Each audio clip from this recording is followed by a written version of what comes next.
Why does a cat feel like it lives with us, but never fully belongs to us, even while sleeping safely inside our warm, modern homes? A dog may ask what humans want next, but a cat often looks back as if wondering why we are still allowed nearby. And somehow, that distance is exactly why we love them.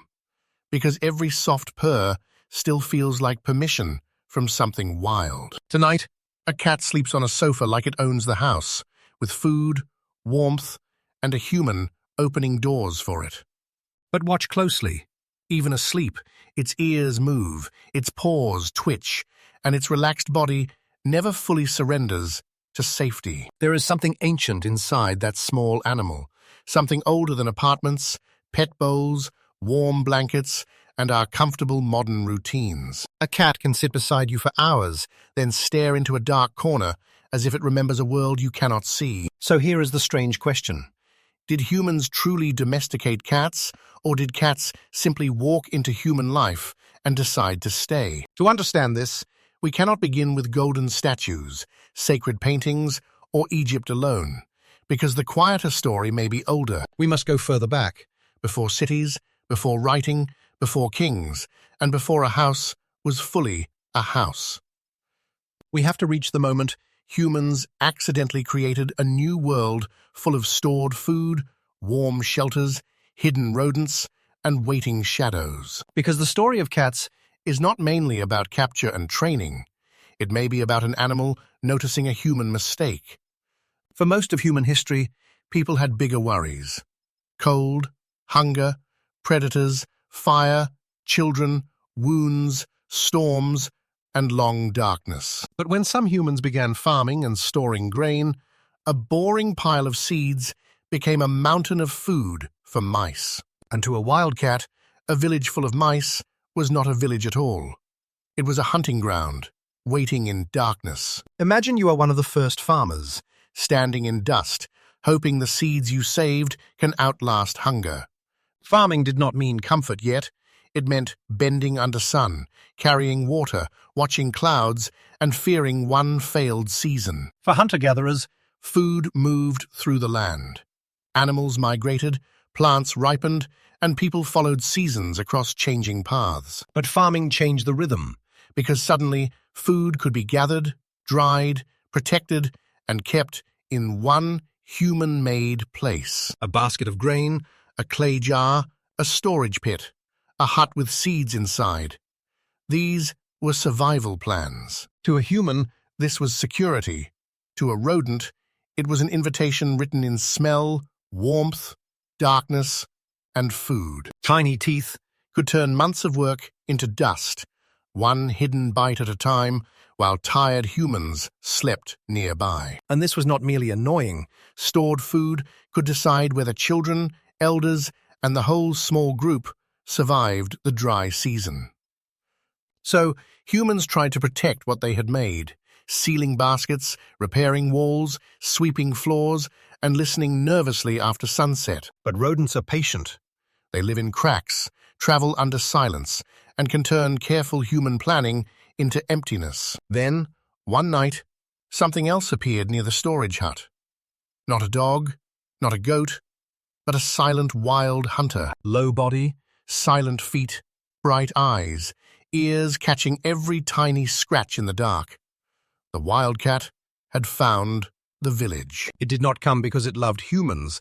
It came because human food had gathered prey, and hunger understood the map. The cat was not there to serve, it was there to hunt, while humans wondered whether this little shadow was useful. No one signed a deal, but in the dark, near the grain, a strange agreement began, without a single word. Picture the village at night. The fire is low, the storage corner is dark, and the grain waits unprotected. A few people sleep near the warm wall. A child turns under hide, and one tired adult opens their eyes. At first, there is nothing to see, only baskets, dust, broken seed shells, and moonlight cutting through the reeds. Then, two small lights appear near the storage hut, lower than a wolf, smaller than danger usually looks. The human freezes. The cat freezes too, and for one long breath, two species measure each other across firelight. This is not friendship yet, and not ownership. It is negotiation without words, held together by hunger and caution. The cat does not run because it smells prey. The human does not strike because the cat is not attacking. Then something moves behind the basket. A tiny thief returning to the same grain that humans tried to save. The cat becomes a streak, a flash of striped fur, and the little movement in the grain corner suddenly ends. The human understands something simple before any science. The little hunter has done what tired people struggled to do. It found the thief in the dark, not because it cared about humans, but because darkness was its own territory. This is how a relationship can begin without affection, without names, without bowls, and without anyone calling the animal a pet. But usefulness alone does not make domestication. A wild creature can help humans and still remain completely wild. The calmer cats may have survived closer to people, while the boldest hunters returned again and again to the grain. Over many nights, the distance changed. One paw print nearer, one human less afraid, one shadow returning before dawn. The first human-cat deal was probably not emotional. It may have been ecological, built from food, fear, rodents, and opportunity. Humans created villages, and villages created warmth, waste, shelter, stored grain, hiding places, and a new world for small animals. Rodents came for the grain, and wildcats came for the rodents, each creature pulled forward by the oldest rule: hunger. The cat was not trying to join the tribe. It was reading smells, tracking movement, and using the village as terrain. This breaks the biggest myth. Humans may not have seen a cute animal and instantly invented the pet cat. The more interesting story is opposite. Cats may have found a human-made hunting zone. Then humans slowly tolerated their presence. That was not the same as taming a horse, herding sheep, or training a dog to follow human signals. A useful village cat did not need to obey commands. Its value came from doing exactly what it already knew: watch, wait, stalk, strike. The skill that kept wildcats alive also protected the food humans feared losing. The humans may not have needed to change the cat much at first. They only needed to stop chasing everyone away. A cat that fled at every footstep hunted less near grain, while a calmer cat found more food and returned. A kitten, born near storage huts, heard voices, smelled smoke, saw children, and learned the village was risky, not impossible. Slowly, the village became part of the cat's world, and the cat became part of the village's night. People may have noticed patterns. When the little hunter stayed nearby, fewer seeds vanished before morning, and fear softened slightly. The cat could leave, the human could chase it away. Yet night after night, the same quiet bargain returned. Now imagine explaining a modern house cat to an early farmer who only knows the lean shadow near the grain hut. You would point to a soft animal on a pillow, fed by humans, photographed by humans, obeying almost no humans. The farmer would probably stare, because the animal near their village was not cute first. It was nervous, fast, and wild. It had no collar, no name, no place by the sleeping mat. It waited for movement in the dark. This matters because domestication is not the same as friendship. Biology, behavior, tolerance, and culture change slowly together. With cats, that process may have stayed unusually loose because many could hunt, breed, wander, and survive beyond human control. That is why the question feels funny. Cats are domestic animals, yet emotionally, they often seem to disagree with the title. Maybe this is not just a joke. Maybe it remembers how the relationship began, close to humans, outside the group. Dogs entered the human story as partners in movement, but cats entered as neighbors around settlement, storage, and night. Dogs watched the human hand, while cats watched the storage wall, waiting for the tiny sound humans could not follow. So the first pet cat may not have looked like a pet at all, only a tolerated hunter returning safely. First a tolerated wildcat, then a familiar wildcat, then a village cat, then an animal children recognized from yesterday. One generation might leave scraps, another might touch a kitten, and another might finally give the strange little hunter a name. And once an animal has a name, it is no longer just background. It has crossed an invisible human line. Not fully wild, not fully owned. Something in between. Exactly where cats still seem to live with us today. So what evidence do we actually have? This is where we must be careful, because early human-cat relationships are hard to prove from bones alone. Cat bones can show presence, but not feelings. Living near humans is not automatically the same as being domesticated. A cat near a house Might be loved, tolerated, feared, ignored, or simply hunting rodents that gathered around stored food. That is why archaeologists Look for patterns.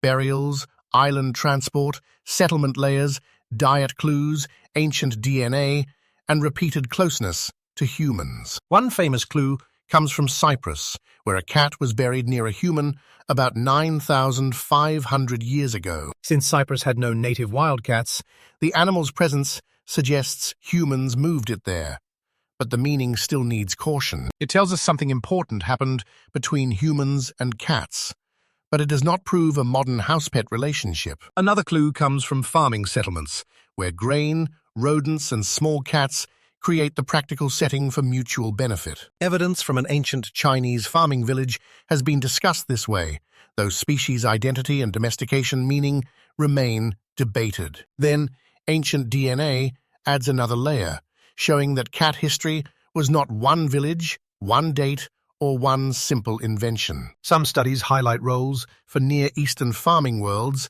and later Egypt, while newer work keeps refining how cats spread. Egypt becomes important later, when cats entered a richer symbolic world of homes, protection, storage, ships, art, and belief. But if we begin only with sacred cats, we miss the deeper twist. Before the cat was adored, it was useful. before it was painted on walls, It was watching walls. Before it was worshipped, it was listening in darkness. Humans did not set out to create the modern cat. They built a world that made cats useful, and cats noticed. Now return to the modern room, where the cat stretches, opens one eye, and looks at you like no contract was signed. It accepts the house, the food, and the warmth, but somehow it never completely accepts our authority over it. A dog often seems to ask where its human is, while a cat seems to ask where its territory went. That difference may reach back to the beginning, when cats did not join the group, but lived close beside it. The early cat may not have needed to follow human signals. It only needed to read danger and hunt near us. so the cat's emotional distance. Is not a flaw. It may be part of the original relationship itself. Humans wanted fewer rodents. Cats wanted more prey. And somewhere along the way, humans also began wanting the cat. That is the strange part. Humans rarely stop at usefulness. We turn useful things into meaningful things. A fire becomes a hearth, a shelter becomes a home, and an animal at the edge becomes a companion. Maybe the first person who touched a calm kitten was not a planner or priest, but simply a curious child. Adults may have remembered claws, but children often notice small eyes, tiny paws, and the possibility that fear can shrink. That moment may not appear in DNA or bones, but human history is built from little changes in distance. A little less fear, a little more tolerance, a scrap left near the wall, and a kitten that returns. Perhaps this is why cats remain powerful today. They want warmth without control, closeness without surrender, safety without losing freedom. Maybe we understand cats because we also traded wild movement for walls, comfort, schedules, safety, and a strange longing for the outside. So how did cats walk into human life without being invited? Not through obedience, not through one grand invention, and not through a leash. They came because humans changed the land, planted seeds, stored food, settled down, and accidentally built a perfect hunting ground. We attracted rodents, and by doing that, we called the cat, though no human voice ever spoke its name.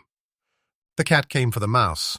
The human tolerated the cat for the grain, and the village became safer for one more night. Then time softened fear into habit, habit into meaning, and meaning into affection that no one planned at the beginning. Somewhere between the storage hut and the sleeping mat, The useful stranger became a strange companion, familiar yet never fully owned. But it never crossed all the way.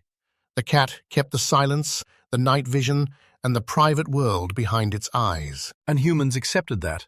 Perhaps because a creature that stays by choice feels different from one that cannot leave. A cat's affection feels like a small treaty renewed every day. It sits beside you while still remembering the door. It sleeps in your house, but somewhere inside, it is still near the grain store, listening for movement in darkness. Now imagine the first village again.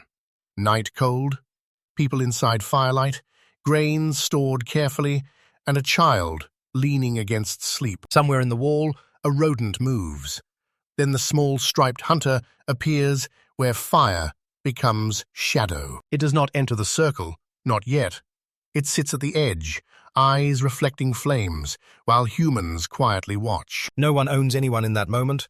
But everyone understands the silence. The humans need grain, and the cat needs the hunt. A dog may have followed us into history, But the cat walked in by itself, and somehow it is still deciding whether to stay.